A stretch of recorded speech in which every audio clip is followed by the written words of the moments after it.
It's a brand new day in America. Let's check this out. Jason Hill is a philosophy professor at DePaul University, joining us this morning as part of our series looking at Black History Month.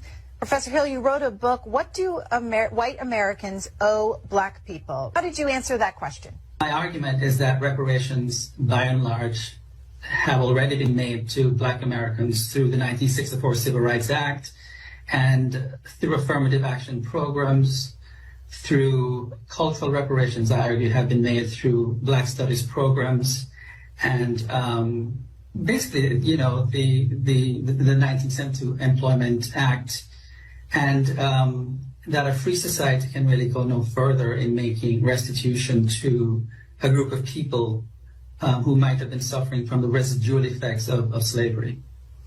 Are those financial reparations? No, because there are no slaves still alive today. There can be no, on my reasoning, going by the logic of the Civil Liberties Act of 1988, there can be no direct financial compensation. Antoinette in Philadelphia. Yes, good morning. I'm calling because, if I may speak, I've been a foundational Black American all my life.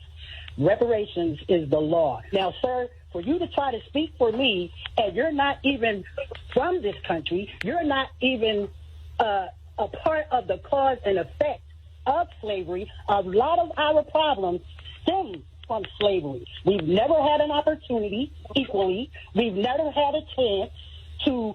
We've had inventions that were stolen. We have our language that was stolen.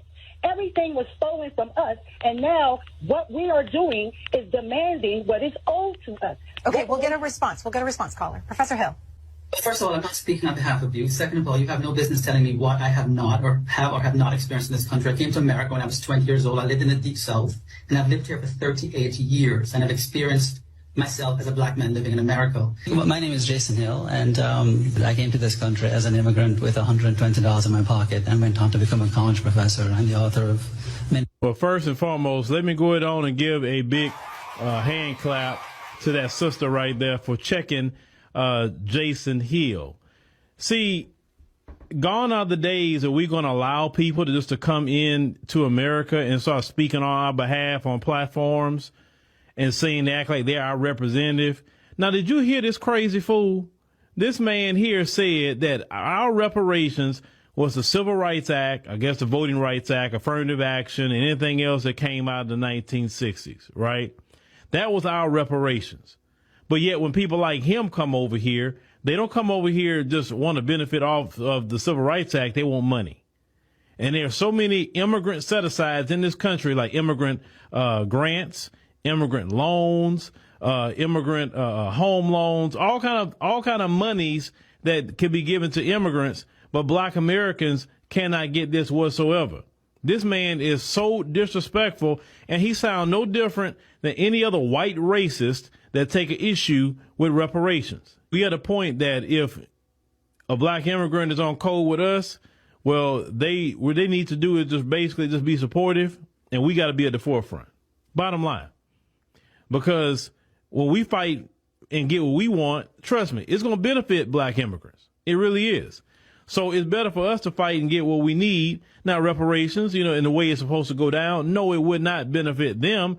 But hey, you got to think about it. Our fight and everything that we have done open up the door for people like Jason Hill to come here where he can have $120 in his pocket.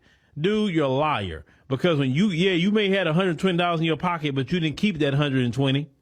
You got all kind of immigrant programs that y'all still getting them now. That's why a lot of people have an issue with Kamala Harris, because all this billions of dollars have been going to the migrants and American citizens not getting a thing. People are sick and tired of that mess. But I'm so glad the delineation movement has happened, because have you noticed, ever since the delineation movement has happened, now we're slowly starting to get some things done. You notice politically how we're starting to get away from the Democrat Party. We're starting to circle our wagons.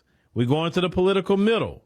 People can't really case us anymore on how we vote, because how these Black people going to vote this election? We don't know. At one point in time, it was a shoo-in for the Democrats. So the delineation movement has actually been a beautiful thing for Black America. And we got to keep that up. We got to keep letting all of them and white America know you can't put none of them in a place talking about they speaking for Black America, because we're going to check them immediately, and we're going to check you too. He said, he don't speak for us. Now, you're welcome to speak for the Jamaican American community. You're welcome to go speak in your homeland. Speak there. That's where you should keep your expertise. But when it comes to us as Black Americans, no. We're going to have Black American representation, talk about Black American issues. And when it comes to reparations, we got to have all Black Americans hand on deck anyway. See, y'all have to understand, with the delineation movement, a lot of people like Jason Hill, they don't like it because we going to mess their bag up. Because, see, what happens is the folks use them and give them positions to trip us up. You know what I'm saying? See, they use people like Jason Hill for them diversity numbers. Because let's call it what it is. They rather Jason Hill in a quote-unquote Black position than a Black American brother or sister.